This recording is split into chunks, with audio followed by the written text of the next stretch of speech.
Assalamualaikum warahmatullahi wabarakatuh. Selamat siang teman-teman. Perkenalkan nama saya Filian Salsabila dengan NIM C1C025651.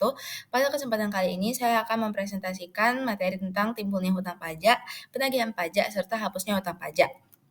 Kita mulai dari latar belakang. Seperti yang kita tahu, pajak merupakan sumber utama penerimaan negara yang perannya sangat krusial untuk membiayai infrastruktur dan pelayanan publik. Indonesia sendiri mengandung self-assessment system yang artinya wajib pajak diberikan kepercayaan penuh untuk menghitung, membayar, dan melaporkan pajaknya sendiri. Sayangnya dalam praktiknya masih banyak wajib pajak yang tidak patuh sehingga muncullah yang namanya hutang pajak. Yang perlu kita garis bawahi di sini, hutang pajak bukanlah sekedar kewajiban administratif, melainkan kewajiban hukum publik yang memiliki daya paksa. Lalu bagaimana sebenarnya hutang pajak ini bisa timbul? Secara konsep, hutang pajak adalah kewajiban yang harus dipenuhi oleh wajib pajak kepada negara akibat peristiwa yang diatur dalam undang-undang. Hutang ini mencakup pajak pokok yang belum dibayar serta sanksi administrasi berupa denda dan bunga. Terdapat dua ajaran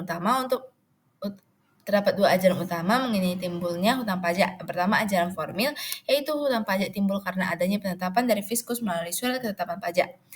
Ini berkaitan dengan official assessment system.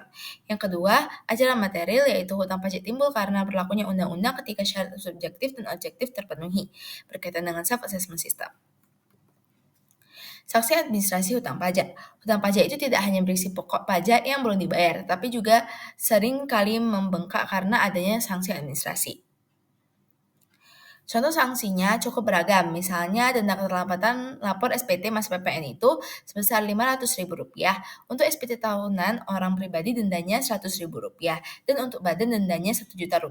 Belum lagi ada sanksi bunga sebesar 2% per bulan, yang bisa dikenakan maksimal sampai 24 bulan atas pajak yang kurang dibayar. Apabila hutang pajak beserta sanksinya ini tidak dilunasi, negara tidak akan diam saja. Negara akan melakukan tindakan penagihan. Penagihan pajak ini bersifat memaksa agar penanggung pajak melunasi kewajibannya. Prosesnya tidak sembarangan, melainkan bertahap, dimulai dari pemberian surat teguran. Lalu bisa dilanjutkan dengan penagihan seketika dan sekaligus jika ada indikasi wajib pajak ingin kabur. Jika masih membandel, akan diterbitkan surat paksa. Dilanjutkan dengan penyitaan barang, pelelangan, bahkan sampai pada tahap pencegahan ke luar negeri dan penyanderaan badan atau gijzeling.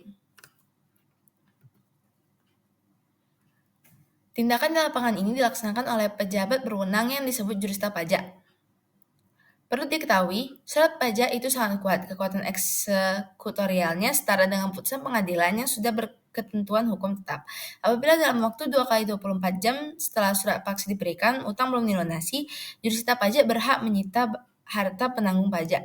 Kalau utang tetap tidak dibayarkan setelah disita, barang tersebut akan dilelang. Hasil lelang ini akan dipakai lebih dulu untuk membayar biaya penagihan, lalu melunasi utang pajak. Jika ada sisa uangnya, barulah dikembalikan kepada penanggung pajak. Meskipun penagihannya terdengar menakutkan, hutang pajak sebenarnya tidak bersifat abadi.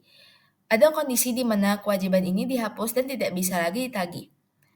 Berdasarkan UU KUP, hutang pajak bisa hapus karena 4 hal. Yang pertama, tentu karena pembayaran atau pelunasan ke kas negara, baik oleh wajib pajak sendiri atau melalui kuasa. Yang kedua, melalui kompensasi, yaitu memakai kelebihan bayar pajak sebelumnya untuk menutup utang saat ini. Yang ketiga, daluarsa, yang artinya sudah lewat batas waktu penagihan yang diizinkan undang-undang. Dan yang keempat, melalui penghapusan dan pembebasan oleh negara berdasarkan pertimbangan kebijakan tertentu. Sebagai penutup, kesimpulannya adalah hutang pajak merupakan konsekuensi hukum dari ketidakpatuhan perpajakan yang memiliki kekuatan eksekutorial dan dilindungi oleh hukum. Meski bersifat memaksa dan bertahap, hutang pajak tidak bersifat permanen dan dapat hapus untuk menjaga keseimbangan antara hak negara dan wajib pajak. Untuk sarannya, bagi wajib pajak, mari kita tingkatkan kesadaran untuk memenuhi kewajiban agar terhindar dari sanksi penagihan.